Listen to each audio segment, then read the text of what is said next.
Now let's give it up for our dear friend, Jimmy O.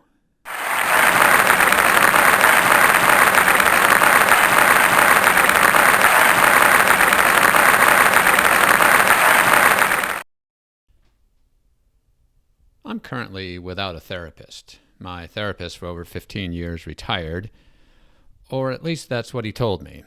But I know he's still seeing patients. Daryl, someone I met in group, is still seeing him. And if you're going to stop seeing someone, it would be Daryl, not me. I leave messages, each one more dire than the last. I don't know if that's making it worse or better. Oddly enough, he's not that good of a therapist. I mean, after 15 years, shouldn't I be better? Why do I still need a therapist? But I don't do change well. And he knows so much about me. Things that I haven't told anyone else, like my abandonment issues. So I'm currently looking for a new therapist, and it's not easy finding one. There is a real shortage of mental health therapists. Only one therapist, Gail, from my insurance plan was accepting new patients, which gives me pause. She must really suck if she's accepting new patients. And she could see me immediately, like that day. Now, the first time you see a therapist, it's awkward. I don't know this person. How much do I really want to tell her about myself? Do I downplay my issues, or do I just lay it all out on the table? With Gail, I decided to go all in. It took 3 sessions to lay out all my issues. Gail took notes and said very little. An occasional, "Go on. Tell me more." Outwardly, counselors are non-judgmental. They maintain this poker face. But you know that internally they got to be saying, this dude is effed up. We decided to start with my OCD, obsessive compulsive disorder. Simply put, it's where you have obsessive thoughts that compel you to do something. One of my obsessions is germs, so my compulsion is to wash my hands. A lot. So if I want to eat something with my hands, it has to be immediately after washing them. If something happens in between hand washing and eating, I must wash them again. I'm like a surgeon. I thoroughly scrub my hands and forearms and then dry them with multiple clean paper towels that I have prepared ahead of time. The old school paper towel dispensers are challenging. So prior to washing, I turn the crank multiple times to get a long paper towel, and then let it just hang there while I wash up. The problem is when some poacher takes my paper towel that I prepared. So I'm very protective of my paper towels.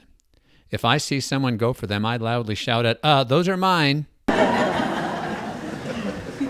The automatic dispensers, the one where you wave your hands in front of them, are a godsend.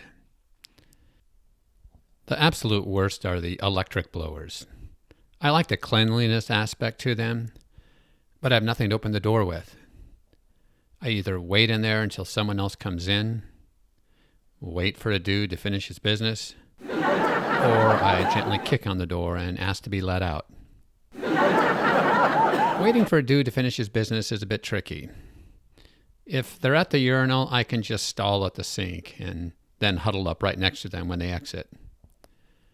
If they're in a stall, though, and they haven't come out after a few minutes, I ask them, "Hey, how much longer are you going to be?" If I don't get a response, or I get a hostile response, that's when I start tapping on the door with my foot and pray that someone comes in before I hear the flush. And there's no way to tell ahead of time what the paper towel situation is for a restaurant. If it's a new restaurant that I haven't gone to, I call and ask what system they use for drying hands. I've got multiple unanswered emails into Yelp asking that they add this to their amenities section for a restaurant. They've got noise level and bike parking. I don't think it would be a stretch to add a hand drying icon. Gail wanted to try exposure therapy with me. That's where the patient is gradually exposed to those things they fear or avoid. For me, she started with a box of donuts. without washing my hands, I was to eat a donut, which I was prepared to do. I pulled out a plastic fork and knife from my jacket pocket and began eating the donut one forkful at a time. Subsequent times, Gail would not let me use my silverware.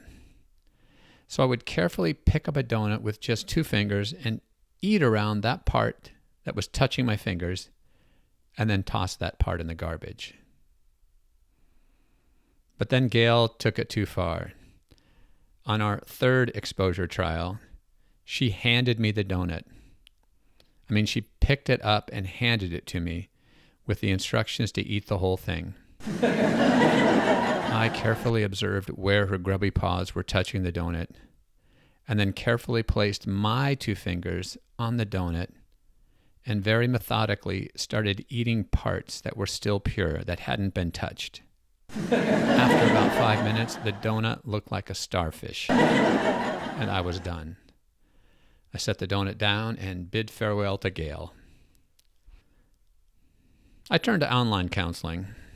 I Googled online mental health counseling and clicked on affordable online counseling. Set up an account, and the next day I met with Randy. He was 10 minutes late to our 45-minute session. And when he entered the Zoom call, he was riding his Peloton bike through the Pyrenees. At the end of the session, he informed me that next week would be the Australian outback.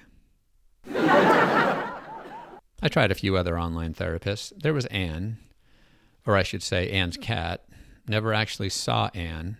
The camera was focused on the cat. I don't know if Anne was listening. She never said anything. And then there was Philip. He had multiple patients on one Zoom call. We were all in our own waiting rooms. He would jump around from one room to the next. By the end of the session, he was referring to me as Kevin and treating me for alien hand syndrome. I looked it up while I was in the waiting room. It's a real thing. It's where one of your limbs has a mind of its own. You can't control it. It does whatever it wants. The session wasn't a total loss because now I've got an out if my wife catches me burping the worm. I'm taking a break from virtual therapy, and I'm back to my self-help books. I quickly scanned my impressive library and pulled out a few. How to keep so busy you don't have time to deal with your issues. Life sucks, get used to it.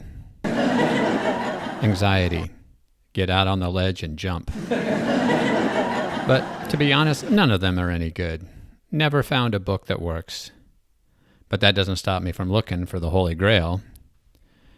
I ordered a new book on Amazon. How to Handle Disappointment. And needless to say, the book was a disappointment. And upon finishing it, I needed some tools to deal with my disappointment. So I reread the book and was disappointed even more the second time through. Now I was starting to get anxious. My OCD kicked in.